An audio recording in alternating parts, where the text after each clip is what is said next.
प्लास्टिकफोरबाबो जोंनिया गासै बारहुंखाजों बुखारलांबाय बिदिखौ न'खरनिफ्राय लाबोनानैसो खोबना थादों।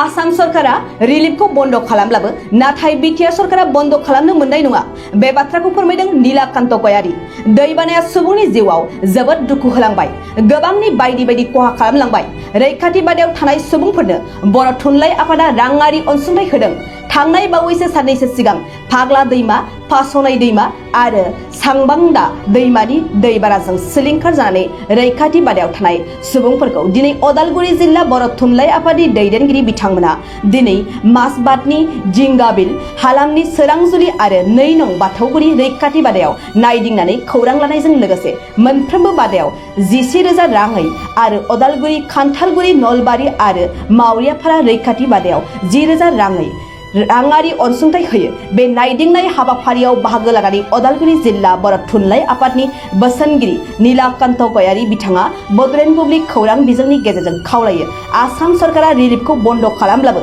नाथाय बिटिआर सरकारा बन्द खालामनो मोननाय नङा होननानै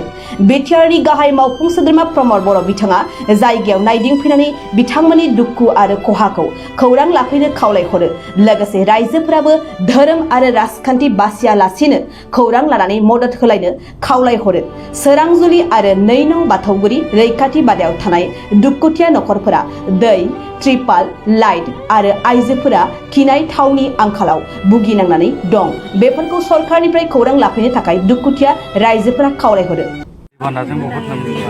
जालांबाय गासिबो बिदिनो न' बां बुखारजोबबाय, बायदि बायदि मुवा गासिबो थांजोब्बाय, हा हु गासिबो बुखारलांजोब्बाय। दिनै जोङो ट्रेक्टर लगायनानैबाबो खोथिया फोनानैबाबो बिखा खामथावथाव जाबाय, दुखुथिया जाजोब्बाय। गथ' गथाय गासिबो सिक्का बिखा फरायनाय गासिबो दैया गोजावलांनाय बायदि गासिबो गोजावलांजोब्बाय। माथो खालामबावनोबाबो नोंसोरो नायफिननांसिगोन सारमोना गासिबो अननानै आलाय सिलाय गोदाव सोराव। आंलाय मा होनबावगोन बुरि मानसियालाय बेखौ होनबाय खाबनो जोंगारा बुंला। थानाय जानाय जोबोद खस्थ' जादों। प्लास्टिकफोरबाबो जोंनिया दाख्लै बारहुंखाजों बुखारलांबाय बिदिखौ न'खरनिफ्राय लाबोसो खोबना थादों। दुखुनि बाथ्रा मा होनगोन, बुंस'नोबो हाया, सानस'नोबो हाया। बैयाव गोदाव सोराव जाजोब्बाय गथ' गथाय गासिबो। जों माने रिलिफआव थानानै जोंहा गोबां दुखु जादों आरो जोंहा बेबायदिनो गोबां खस्थ'नि गेजेराव दङ। जोंहा दैनि अभाब आरो न' बांफोराबो जोंहा बेबायदिनो तिरपाल फिसा फिसा हरदों थानो थाखाय, बेयावनो ओंखाम संजानाय, उन्दुनाय आरो बेबायदिनो गोबां परियालफोरा थानो असुबिदा जादों। गावबा गावनि जेने तेने बासायनो हानाय बिदिनो प्लास्टिकफोरखौहाय खुंनानै लुनानै थाफैनो गोनां जादों। बेनिखायनो जोंनो माने प्लास्टिकनिबो राहा होनांगौ आरो दैयाबो जोंहा अभाब। कुवाफोरनिफ्राय जों न' खाथिनि बे लोमजायै कुवानिफ्राय जों जानो गोनां जादों। फिल्टार दै जों न'आव थायोबा लोङोमोन, नाथाय बेयाव फैनानै जों फिल्टारनि दै मोनलोङाखै। गोबाङानो माने बिदिनो गुजुनाय बायदिसिना बेरामफोरा जानो हमदों। थेवबाबो बिनि गेजेरजों आरोबाव फोरमायबावनो लुबैयो जे जोंहा दा 9आव फरायनाय गथ' दङ, बिदिनो 8आव 10आव फरायनाय गथ'फोर दङ। दिनैसिमबो बिसोरो सप्तासे जानोसै लेखा फरा फरायनो जेबो सुबिदा मोनाखिसै, न'आव गोलैसोनानै दं। फारसेथिं कारेन्टआबो जोंला, सलारफ्राबो खामानि होला। केरासिनबो जों गोसोबायदि दखानफोराव दै अर बारनो हायो, जों दखान खामानिजोंबो केरासिन बायनानै मोनला। जों दा दिनै जिथुनिखि सरकारनिफ्राय मम मोनदों बेबो जोङो ओंखाम जाखांस्लाब मोनै गोमोरलाङो। जोङो माने बिराद खस्थ'यै सोलिनानै दङ आरो आं बेनिखायनो माने सलारनि सोमोन्दै रायजोफोरा एसे जोंखौ गुरुत्व होगोन, मानब गिदिर सारमोना एसे मदद खालामगोन। जोंनि उसुबिदाया बेनो माने दैबानाया माने थांनाय 16 तारिखनिफ्राय 16/6/2022 इंराजि तारिखनिफ्राय दैबानाया एखे राहैनो माने सानब्रै सानबासो सोलिदों। बेयाव जोंहा जोंनि गामिया सोरांजुलि गामि आरो आङो बे रिलिफ कमिटिनि सेक्रेटारि दिजेन बर'। ओमफ्राय बेयाव आं बुंनो लुबैदों माने जोंहा जाबायदि खहा जादों, जोंहा थारमाने हा हु गासैबो दैबानाया लांनानै न' दुवार गासैखौबो लांजोबदों। बेनिफ्राय जों रिलिफ जानो गोनां जादों आरो रिलिफ जानायाव जोंनो जों फरेस्ट डिपार्टमेन्टनिफ्राय किसुमान जानाय लोंनाय साहाय्य हरदों आरो प्लास्टिक पार्टि थानो थाखाय हरदों बेयाव जोंहा एसे दुखु जादों माब्रै माने बे प्लास्टिकफोरा जोंनो 35 घर हिसाबै थोजोबाखै खायसे खायसे मानसिया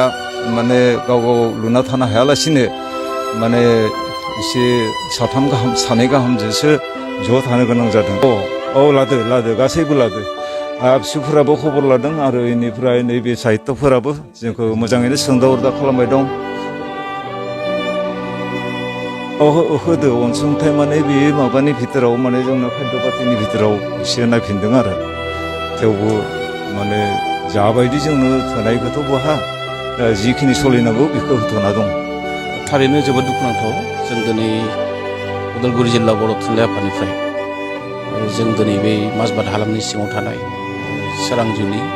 आरो लोगोसे नैबेवहाय जोङो 2 नं बाथौगुरि गामियाव जों सफैदों आरो बे गासैबो खौरांखौ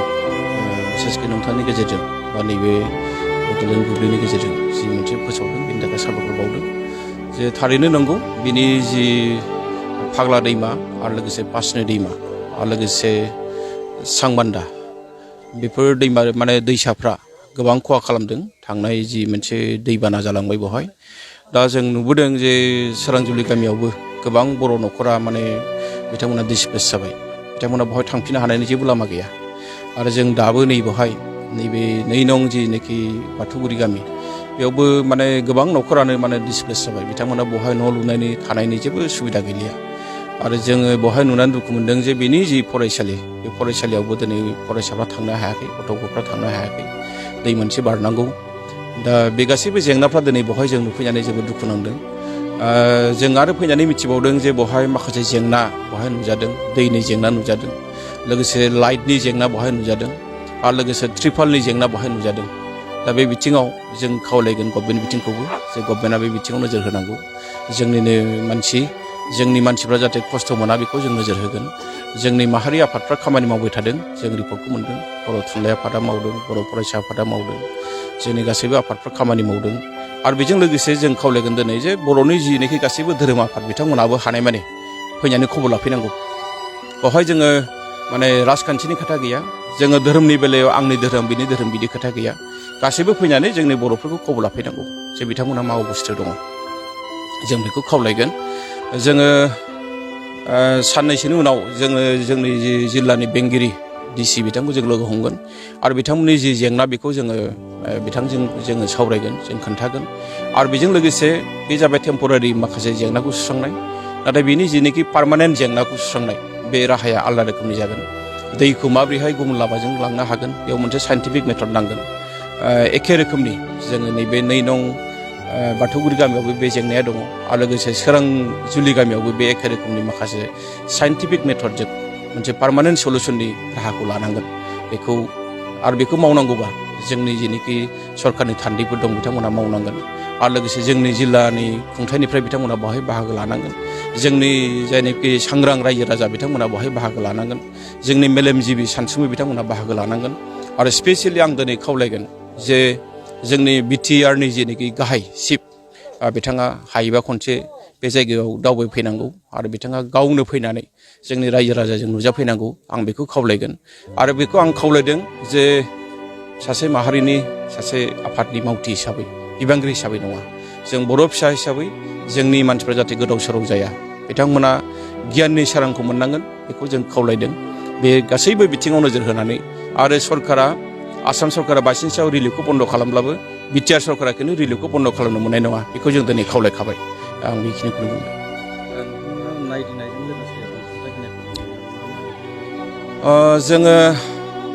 बिसेसकै जोंनि उदालगुरि जिल्ला बा उदालगुरि साब डिभिजननि सिङाव थानाय रायजो राजा बिथांमोननिफ्राय जोङो जोबोद अननायखौ मोन्दों आरो जोङो बिसेसकै उदालगुरियाव थानाय माखासे गामि जेरै मावरिया गामि नलबारि खान्थालगुरि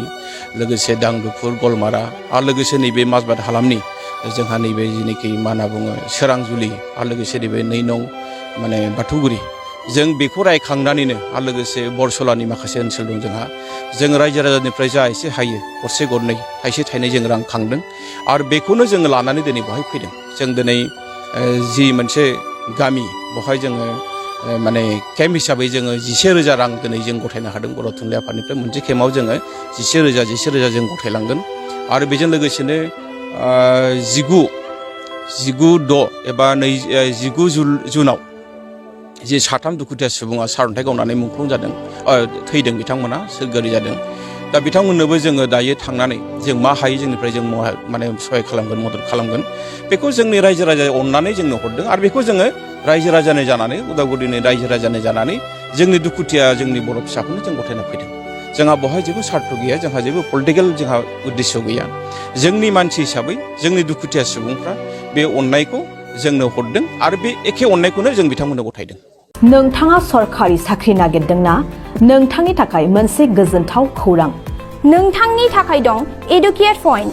जेराव नोंथाङा सोलोंथाइ लानायनि गेजेरजों सरखारि साख्रिनि गुबुन गुबुन रोखोमनि गोब्राब आनजादफोरखौ उथ्रिसारनो हागोन आरो गावनि आथिङाव गसंथानो हागोन बे एडुकेट पइन्टआव नोंथांमोना SSC bank PO bank clerk bank SO UPSC FSC defence railway state insurance AAO ADO एसिस्टेन्टजों लोगोसे स्टेट लेभेल जब आरो माखासे सरखारि साख्रिनि आनजादाव गोनांथि जानाय आयदाफोराव सोलोंथाइ लानो हागोन मख'नो गोनांदि बे सोलोंसालियाव साख्रिनिल' नङा बेयाव MBA आरो सैनिक स्कुल बायदियाव एडमिशननि थाखाय एन्ट्रेन्स होनो थाखायबो सोलोंथाइ लानो हागोन बे सोलोंसालियाव गाहाम थाखो खथानि सुबिदा दं आरो सम मथे नोंथांनि सोलोंथाइखौ बे सोलोंसालियाव होनाय जागोन बेखौबो मिथिनांगोन दि बे एडुकेट पइन्टआव सोलोंथाइ लानानै बावैसो 2021-22 इं मायथाइनि एसएससि जिडिनि आनजादाव गासै 11 सा सोलोंसाफोरा उथ्रिसारनो हादों बारा नङा गासै 15,000 रांजोंनो नोंथाङा बे सोलोंसालियाव 6 दानसिम सोलोंथाइखौ लानो हागोन बे सोलोंसालिया क'क्राझार बरपेटा रड गवालपारा आरो बङाइगावआवबो दं क'क्राझाराव सोलोंथाइ लानो गोसो गुदुं जानाय सुबुंफोरा 70020261133 9101 536360 70020261133 9101536360